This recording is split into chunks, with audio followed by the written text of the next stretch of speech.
Good afternoon. I'm Richardson, and I'd like to thank Eastern Health for this opportunity to share my journey through the past 18 months of my life. In fact, if it wasn't for the incredible work of Eastern Health, its doctors, nurses, carers and specialists, I would not be able to stand here today and share this with you. Let's wind back to November 2013. This is the last photograph that I remember being an active participant in before being admitted to hospital. It was the 40th birthday celebrations for a very dear friend, and I look at it now and I don't recognise me at all. And in case you're in doubt, I'm the one with the walking stick sitting next to the brunette. 3 months later, and with absolutely no memory of which my dad's just spoken about, I awoke in hospital.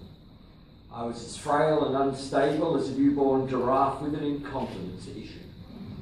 I could barely swallow, I craved sugar, I was unable to regulate my own body temperature, and was bloated with fluid, hypersensitive to sunlight, physical touch, sound, and all I wanted to do was sleep.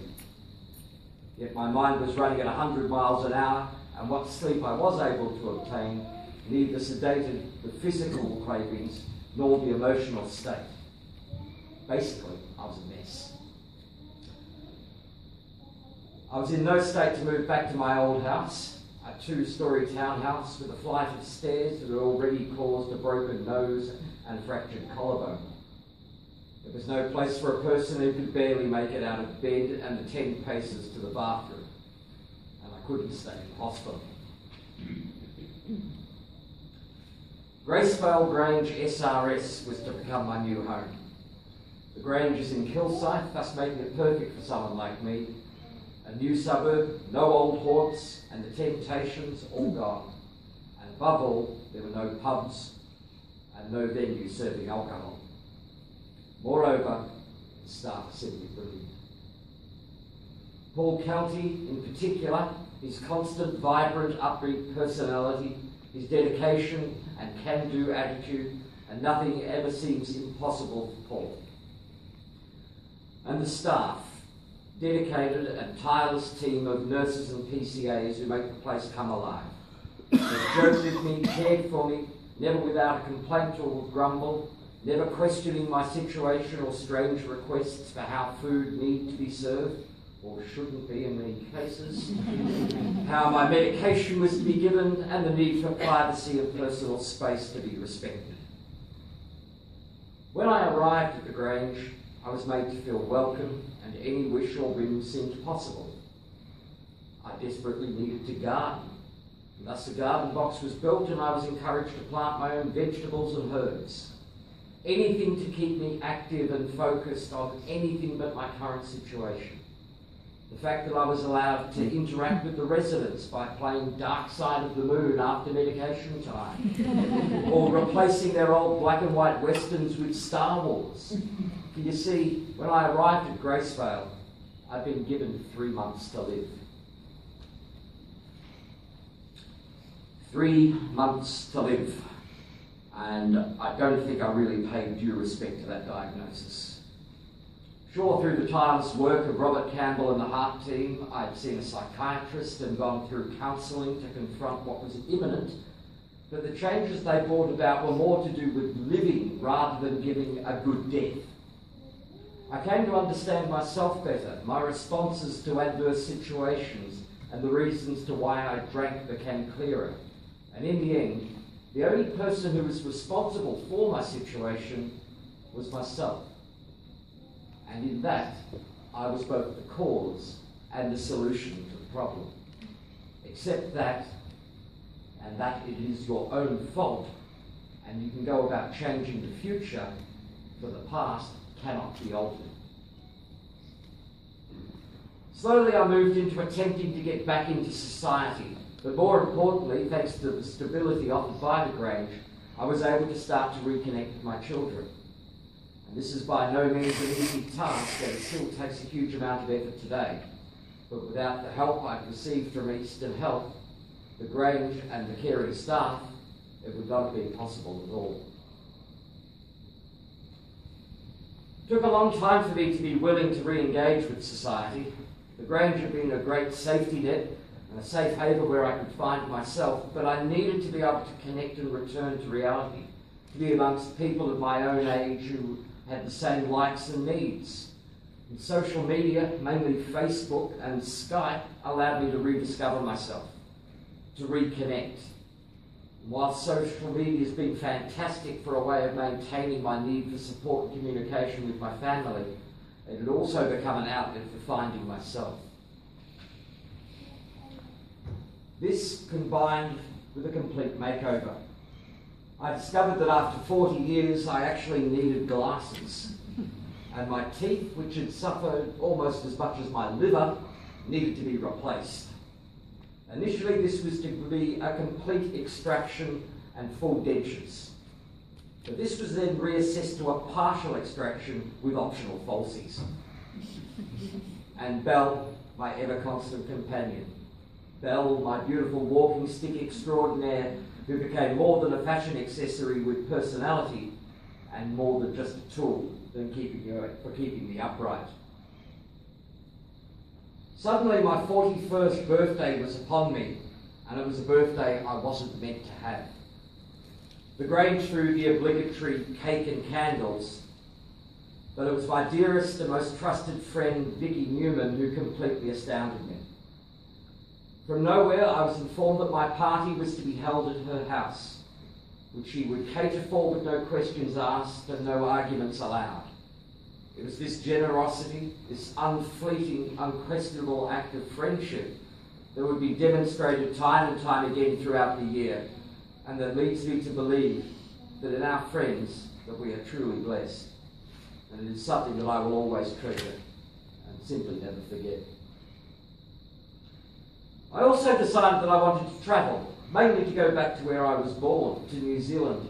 I needed to see my extended family. Whilst there would still be, 3 months is up, you're on borrowed time factor. I also believed that I was genuinely getting better and healthier.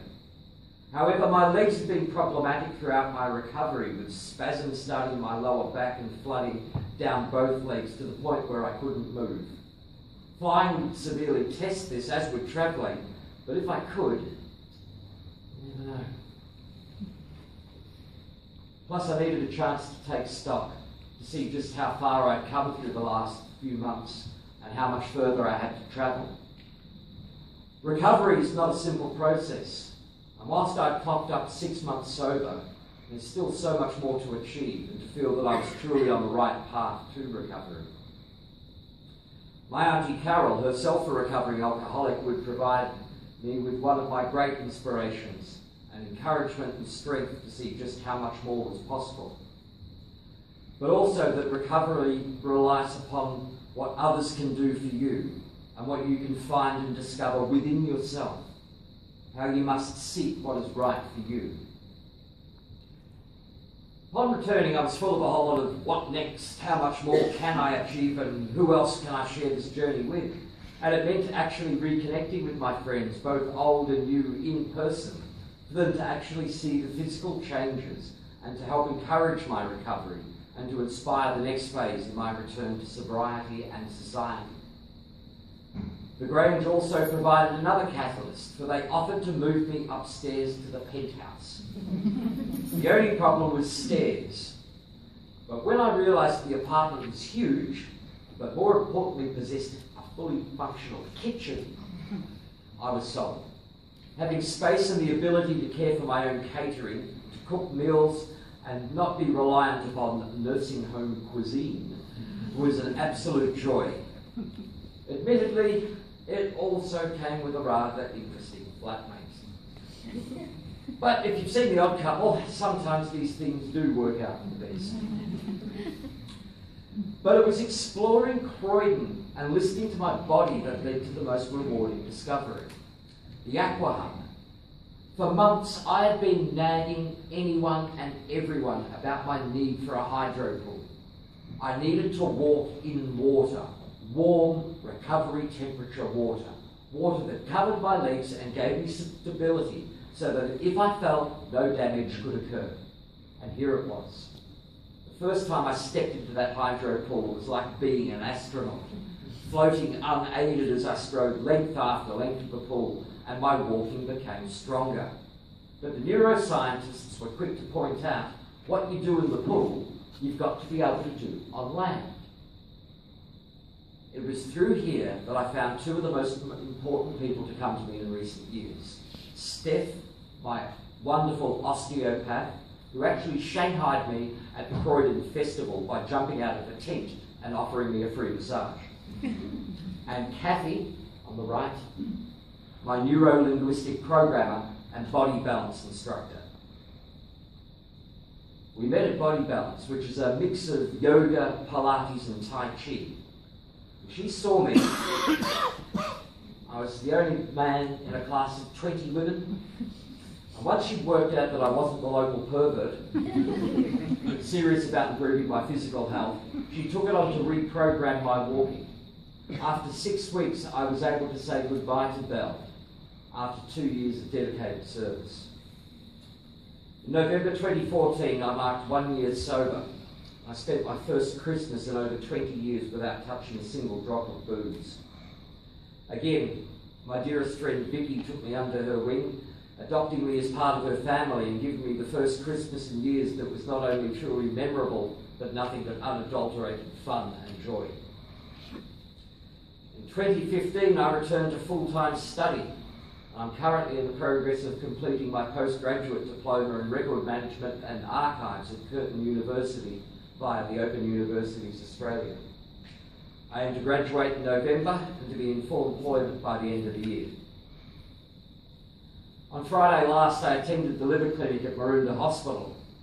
In the time I have seen them, my liver has gone from a C classification through to an A.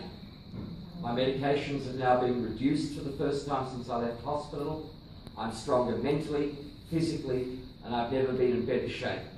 And I owe it all to the belief of my friends, the love and support of my family, and the dedication and skill of the practitioners of Eastern Health. We may be the sum of many parts, but when we work in unison, share our combined knowledge and compassion, there is no limit to what we can achieve. Thank you very much.